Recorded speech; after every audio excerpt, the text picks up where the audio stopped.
Okay, this is Kildee House, chapter 13. As Jerome had expected, Emma Lou arrived before Donald got there. It was part of his plan that she should get there first. He had done a lot of planning and scheming as well as cooking. Emma Lou breezed in more like her old self than she had been for some time. If we can just teach the skunks and raccoons some manners, he said. He had to start right in because Donald might come early too. We can teach them manners, Emma Lou said, if they haven't been spoiled. She tossed her head. Jerome pretended not to understand. If we can get it through their heads that they are our guests and are not supposed to pick fights, keeping the little skunks locked out may give them a hint. They're all smart, Emma Lou said. And they act like they own the place, Jerome said. Those raccoons have taken over. Emma Lou laughed. That's because you're an easy mark for designing brutes. Well, I'm not exactly sure what she means by that. Yeah, I'm not sure what that means. Easy mark means you're an easy target, but I don't know what it means by designing brutes. Well, I'm the host, they're the guests. They have to be polite to one another, Jerome said gravely. Emma Lou replied, once they catch on, they'll be nice to each other. All we have to do is show them. I believe you can handle it, Jerome said. I haven't felt up to tackling it. People fight too, so you can't blame the animals, Emma Lou said. Jerome grinned. Things were shaping up pretty well. People don't fight when they come to visit someone, he said. Of course, they all live here, Emma Lou pointed out. Just the same, they're guests, Jerome insisted. He thought he had planted an idea. Emma Lou was setting the table when Donald arrived.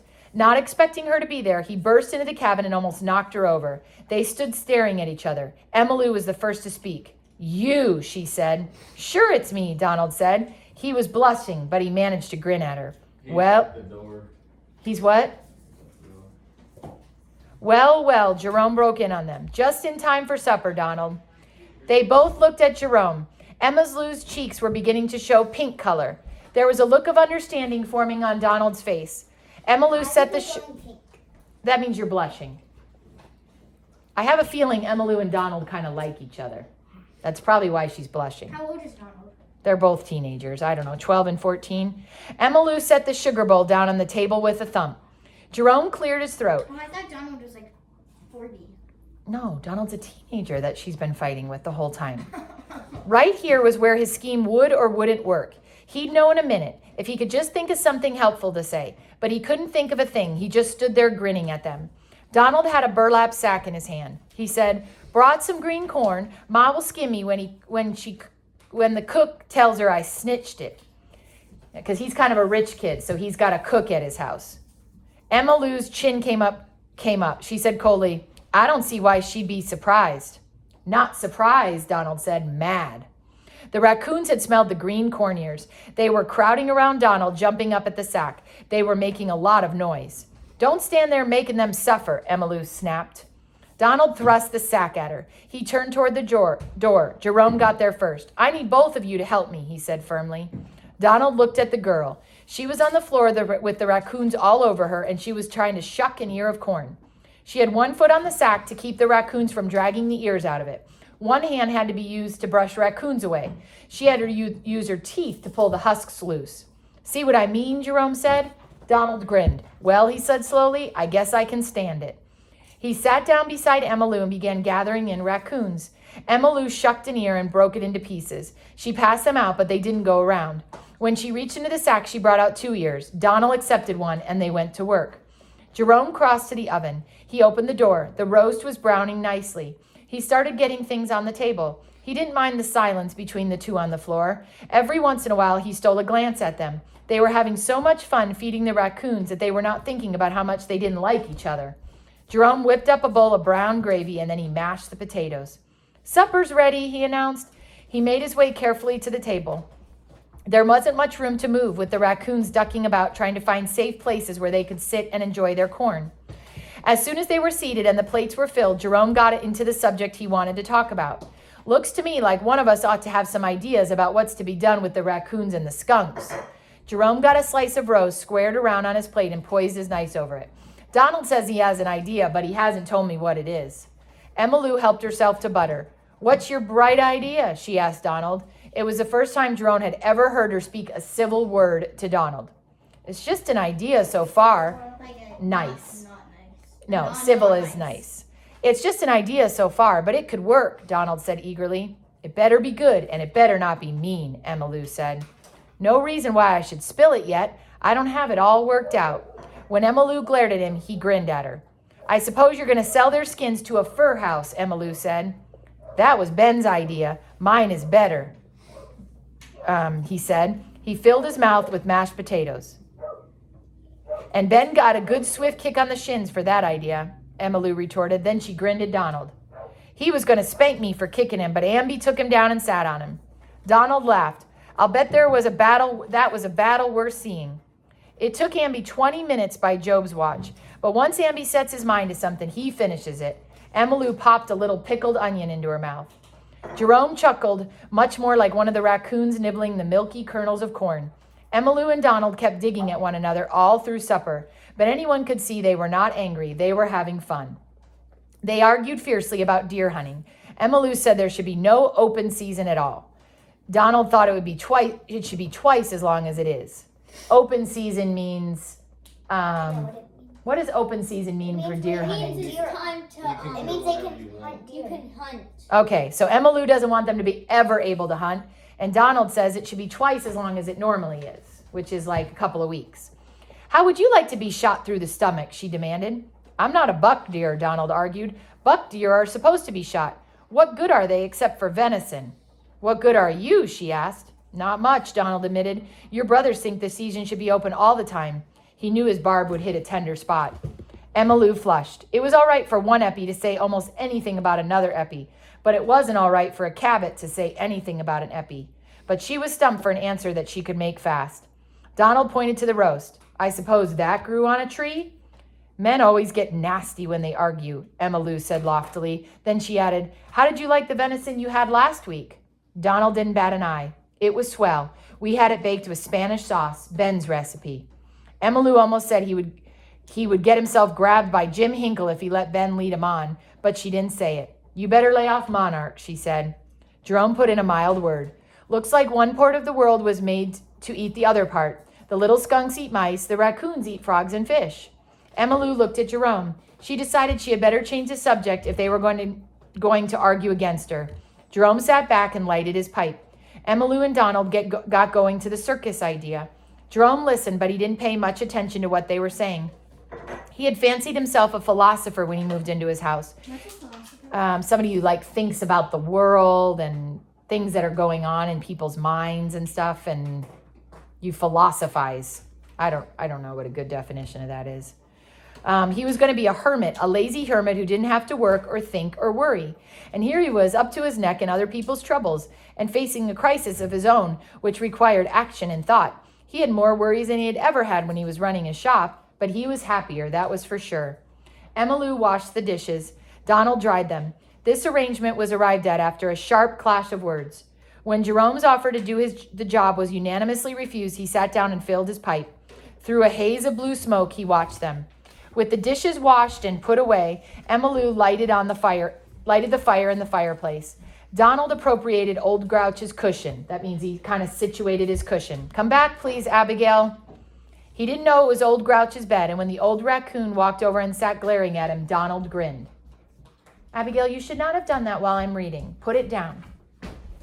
He likes me, he said. He hates you. See the sneer on his face? You're sitting on his bed, Emmalou giggled. Donald moved off the cushion. He didn't want the talk to get around to Old Grouch. That might stir up a lot of things he wanted to forget. He wasn't proud of his part in the affair of the lovely lady, now that he had gotten to know the raccoons. Old Grouch sniffed the cushion, and then he turned and ambled out through the door, which Jerome had left unlatched. Think the little skunks will come? Donald asked, by way of changing the subject. Can't say how many, but I'm sure some of them will come, Jerome said. The raccoons were having a good time playing about on the floor. The parents joined in, and there was quite a melee of actions and sounds. The little door opened, and a small head poked into the room. The raccoons paid little attention when a skunk walked into the room, followed by 4 small skunks and another larger one. They did not stop their romping even after 3 families had arrived. Jerome knew this was the moment of playing around, jumping around. When I was a kid, there used to be a TV show on called Romper Room, where all the little kids would come and do exercises and stuff while a lady led them, and you could do them by yourself in your own living room. It was called Romper Room. I mean, sorry, no.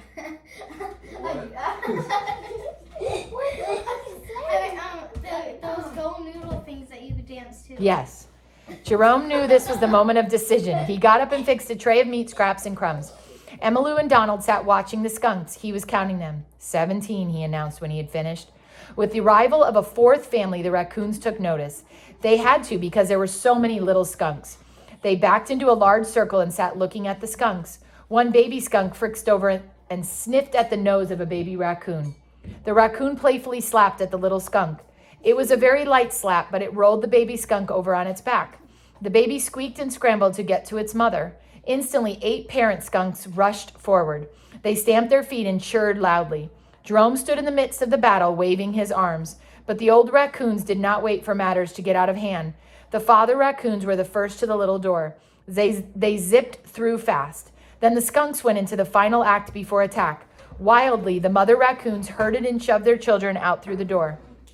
When the last ringtail had vanished, the 8 skunks sat up and grinned at Jerome.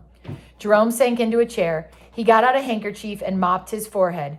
Donald and Emmylou broke into gales of laughter, and finally Donald says, "That settles the first problem. The skunks just run the raccoons out and take over." There could be accidents, Jerome argued. Suppose 2 of the big raccoons decided to go through the door at the same time and got stuck. He sighed deeply. The ones inside would go wild and the place would be a mess. Donald remembered the way Strongheart had smelled after tackling one skunk. Who's Strongheart? That was his dog, remember? He had to agree there was danger. If one of the skunks gets mad and sprays, there's going to be a big problem. How about that plan you're working on? Having them all get along together is only part of Jerome's problem. Emmylou intended getting the secret out of Donald if she could. Donald leaned back and locked his hands over his knees. He went like this. Okay? "It may not work," he said. He knew Emmylou was burning up with curiosity. "It's just an idea I had one night." "It probably won't work," Emmylou agreed, "but you can tell us what it is." Jerome had filled 3 saucers with canned milk. He set them on the floor. The parrot set to work, teaching the babies how to drink out of a saucer. When Jerome was seated again, the parents. Of course, you'd have to agree to this plan. Jerome nodded. He was a desperate man and willing to clutch at any straw, anything short of hurting his friends. Emmylou tossed her head impatiently. "My dad takes 6 sporting magazines. You see plenty of ads offering animals for sale, wild animals and birds." "You advertised our raccoons and skunks for sale?" Emmylou started to bristle. "No, I just said that anyone who would pay the shipping charges on a pair of raccoons or a pair of spotted skunks could have a pair with young ones. I said we were only interested in people who wanted to replenish the wildlife of their region. No offers accepted from hunting clubs or game farms, and we'd investigate all who asked for stock." Donald paused. When he told it, it didn't sound as good as when he first thought about it. "That's a wonderful idea," Jerome said. So he's gonna want it. Like they'll send them in the mail to people that want to put some air in their area. "Think anyone will answer an ad like that?" Emmylou was trying hard not to be too excited about the idea. "I don't know." Want to give away the raccoons? Well, he can't keep having them because they keep having more babies. They're going to just take over his house. "I don't know," Donald said. "It's too soon for answers yet, but my dad thinks it's a grand idea. He paid for all the ads. I was only going to run 1, but he sent in 3. "How could we ship a family of skunks?" Jerome asked. Donald grinned. "That had me worried. I wrote to a fur farm and a zoo. It can be done."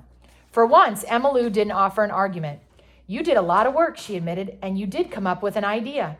That made Donald squirm. He was kind of like, if she had lit into him, he would have liked it better. "Oh, well," he said, "it wasn't much, and it may not work out." "It's brilliant," Emmylou said. Jerome grinned broadly. His plan had worked out. He had patched up the quarrel. Donald was really fussed, but he liked to have Emmylou praise him. He looked down at his boots. "How about your skunk trick?" he asked very quickly. Emmylou got the 7 cylinders she had used before the skunks stopped doing their tricks to raise families. She got a pencil and some meat scraps. 4 of the skunks knew what to do. As soon as she started tapping with her pencil, they hopped up on the cylinders and started turning their heads to follow the rubber tip of the pencil. The baby skunks almost spoiled the act. They tried to get on the cylinders too. As soon as the scraps of meat were gone, the parents began to look toward the door. They frisked away with their little ones trotting behind them. Not rotting, trotting. "Great show," Donald said. Here's a picture in here. Ew, that's disgusting. Gabe, do you want to let the dogs out? That's Yeah. Why does he have a snake coming out? "Great show," Donald said. Emmylou beamed. Jerome put 2 more logs on the fire. He got out the corn popper and a can of popcorn. They took over popping. Before the corn in the first popper had stopped exploding, the raccoons were back. They sat around the hearth and sniffed eagerly. Jerome melted butter, and they had bowls of buttered corn. Donald popped 2 extra poppers of corn so there would be some for the raccoons. Jerome insisted upon buttering their share. The clock on the mantel said 9. Emma Lou got to her feet. "I have to go," she said. "I promised Silly I'd be in by 9:30. "That trail is dangerous after dark," Donald said. "I have my big flashlight. I'll walk down with you." Jerome nodded his approval. He knew Emma Lou could make the trail in the dark. She had done it 100 times. Emma Lou hesitated just for a moment, and then she said, "I forgot my flashlight." Jerome saw them to the door. He stood in the doorway and watched the flashlight beam dance across the meadow as they headed toward the trail. After a bit, he fumbled in his pocket and got out his pipe. And turning back to his fire, he sat for an hour smoking and drowsing and relaxing. And that is the end of chapter 13. And next time we will finish the book, chapter 14. That's the end of chapter 13.